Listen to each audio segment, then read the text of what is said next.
You may be looking for a way to get the family together, asking questions, communicating, spending time together with the limited time you have in the evenings. Something we like to do at the dinner table is ask each other questions. I have books and I have cards and I have miscellaneous ways of doing that.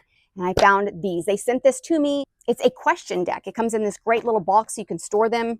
And inside there are 4 different sections. So you're getting a different section of questions.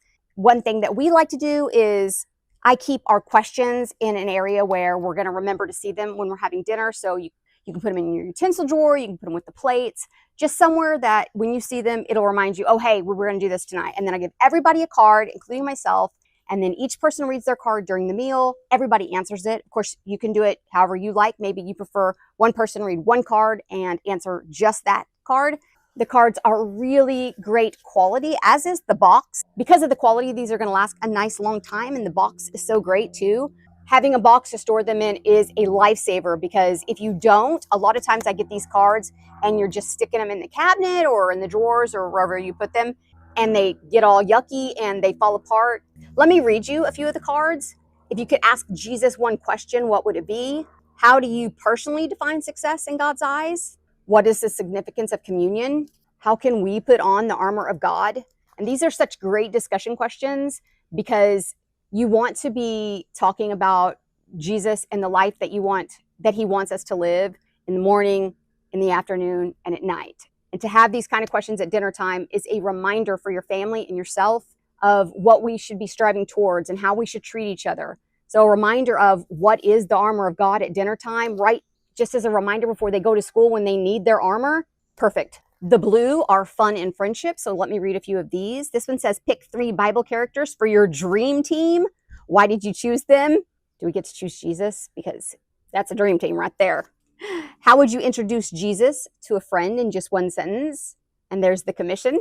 Create a Bible-themed scavenger hunt. Find something that represents a parable. That's a fun one. So you might take this for save that one for after dinner. And then instead of everyone going to their own separate directions or getting on electronics, you do a scavenger hunt. The purple is real life application. So let me read a few of those to you. How can we keep our focus on eternity? What a good question to think about and talk about with your family at dinner time. What are some ways to practice contentment? That you could end the whole discussion right there, because you could talk about that one for so long, about what it means to be content, how to stay content. What are some ways you can encourage people when they're sick? And the Great Commission. So talking about that at dinner time and then sending them off into the world, as reminding them that our job as Christians is to help the poor and the sick and to feed the world and to be Jesus's feet. The green is faith foundations. How did Jesus teach us to love our neighbors? How did the early church grow after Jesus' resurrection? That's a good one on some Bible history. After this, you could have everyone look up something about the new church, either in the Bible or online or even something on YouTube. What does it mean to be salt and light in the world? You could use that as an impetus for a skit. That's something we always like to do. Let's act it out. I'm going to be a lonely person and you come and witness to me by showing me love, not with words, but with actions. The last color card is deep reflection. What is one area of your faith you want to strengthen? And that leads to really good discussions and also a prayer topic. If everyone tells what they're struggling with, then that gives you something to pray for that night. You can end your meal time or whatever time, your before bed, whatever, if you're doing these before bed, or maybe you're doing them in the morning before school, you can end with the prayer. Let's pray for these. Let's pray for each other. How can we develop patience while waiting on God's timing? Like I tell my kids, if you ask for patience, you best be ready to be patient. He gonna bring you that patience by sending you through the fire. How has God changed you over the past year?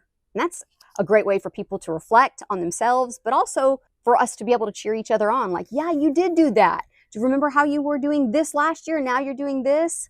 These are fantastic. I'm excited to use these at our meal times. That's when we do them. And I hope that you can figure out a time to get these into your routine. In order to start something like this, you really have to establish a time that you're going to do it. So reflect on what's best for your family. We're not morning people. We would never do it in the morning. Don't talk to us. We also want dad to be home, so it needs to be in the evening for us.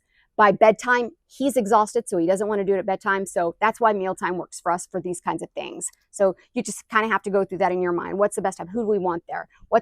How long should we be able to take? Because if you have like us, unlimited time in the evenings during dinner, then everyone gets a card. But if you only have 10 minutes in the morning as you're driving to school, maybe just one person reads the card, and it rotates every day who reads them. Anyways, I hope you found this helpful in deciding if you're going to get these cards. I recommend them.